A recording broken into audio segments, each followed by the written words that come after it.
and my right under the committee rules to hold over the nomination of Kash Patel to be director of the FBI. So that nomination is held over. The hearing of this individual raised questions that I'm sure a lot of people were surprised about. Why did we spend so darn much time talking about a musical recording, the J6 choir? We did because Mr. Patel basically denied any knowledge of the creation of this musical enterprise and the people who were involved in it. He was very proud of the musical selection, which he was playing at rallies for President Trump, and he was very much involved in calling these folks political prisoners who had stormed the Capitol on January 6th. For God's sake, to give the most sweeping investigative agency in the United States and the world over to this man to settle political scores is something we're going to regret. That's why we asked for a second hearing on this. I hope that we don't have to do it again, and I hope that some members on the Republican side will think twice on this issue.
And my right under the committee rules to hold over the nomination of Kash Patel to be director of the FBI.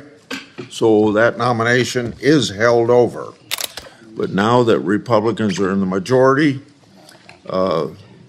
Democrats on this committee are not extending the same practice to us. Our committee works best when both sides uphold norms regardless of which party holds the majority at any one time.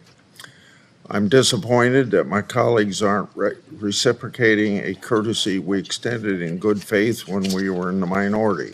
Under Chairman Graham, we tried to avoid meeting if it wasn't absolutely necessary, and we did that on a bipartisan basis.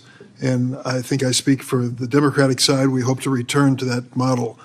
This is an extraordinary nomination, the Kash Patel nomination, that leads us to want to meet today to spend a moment. We sent a letter. We received similar letters from the Republicans in the past asking for another hearing on Mr. Patel. And the obvious response from the Republican side is we've already had our hearing. We're not going to have another one. I'm disappointed, not surprised, but disappointed because I think there are several things that we have to acknowledge. Number one, this is an unusual nomination. Unusual, and it's a 10-year nomination. I mean, we decided 50 years ago to reform the selection of the FBI head to make sure that we took politics out of the equation. And so we said 10 years, that's going to transcend at least one president, maybe two, the service of an individual. So 10 years is a pretty long time, and it, I think, merits extra consideration and review. Secondly, the hearing of this individual raised questions that I'm sure a lot of people were surprised about. Why did we spend so darn much time talking about a musical recording, the J6 choir? We did because Mr. Patel basically denied any knowledge of the creation of this musical enterprise and the people who were involved in it. He was very proud of the musical selection, which he was playing at rallies for President Trump, and he was very much involved in calling these folks political prisoners who had stormed the Capitol on January 6th. And yet, when we asked him about him, he denied that he had any real knowledge of who was involved and what they were doing here. I look at, I'm trying to find one quote. He was on Steve Bannon's show. Mr. Patel claimed he didn't have anything to do with the January 6th prison choir, which includes January 6th rioters who violently assaulted police officers. Here's what he said to Steve Bannon, quote, "We got this idea to record the January 6th prisoners who recite the national anthem every night from the D.C. prison. Then we took that to the studio, so we mastered and digitized it." I mean, that's a direct contradiction under oath of his involvement. What difference does it make? A recording, come on, Durbin, move on. The recording was of political prisoners who stormed this Capitol and assaulted 140 of our best and brightest and most well-trained people that guard us every single day, the Capitol Police and their D.C. counterparts. They are trying to, some people are trying to lionize the insidious effort by these thugs who came and stormed the Capitol and were screaming out, "Hang Vice President Pence." I hope that we don't fall into this trap of trying to rewrite history as to what happened on January 6th. That was an atrocious display of political might, and at the expense of some wonderful people who guard us every single day in this Capitol. There are some here who wouldn't, and when we went through this hearing, they disparaged the very thought that these people would be pardoned if they were guilty of violence against the police. One of my colleagues here called it absurd and hypothetical. Well, it turned out to not be so absurd. On the first day he was president, and the second term, Donald Trump issued a blanket pardon for all those who had been arrested. Mr. Patel was part of this lionization of these thugs who took over the Capitol or tried to take it over on that day. I don't want history to be wrong or misleading about what actually happened. Now what's happening? Questionnaires are going out in the Department of Justice and the FBI as to whether individuals serving our country in those agencies were involved in January 6 prosecutions. Yesterday, I met an individual who wants to be the Deputy Attorney General, Todd Blanche. Made a good impression. Some of you probably met him too. He appears to be a well-versed, well-trained attorney. He was personal attorney to President Trump in one of his lawsuits. Back in the day, he was working for the U.S. Attorney's Office in New York. And I asked him, when you started working there, did they let you pick and choose the files you worked on? He said, of course not. You were assigned, particularly if you were low in seniority, you were assigned cases.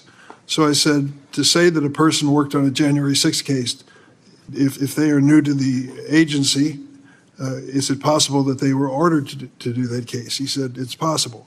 I said, should that be held against him? He didn't think it should, nor does anyone else, I hope. They did the job they were assigned to do. And now we have this kind of survey of the Department of Justice and the FBI to determine who was involved in the January 6th prosecutions. If this is an effort to punish them, dismiss them, or treat them poorly because they did what they were supposed to do as professionals, that's wrong. And I look at the involvement of Kash Patel in this whole episode from start to finish. I read his book start to finish, and I can tell you he does not have the temperament for the job. And if you're honest about it, you'll join me in thinking that. He is always trying to go after those who disrespected him and wronged him politically and get even with them. For God's sake, to give the most sweeping investigative agency in the United States and the world over to this man to settle political scores is something we're going to regret. That's why we asked for a second hearing on this. I hope that we don't have to do it again, and I hope that some members on the Republican side will think twice on this issue.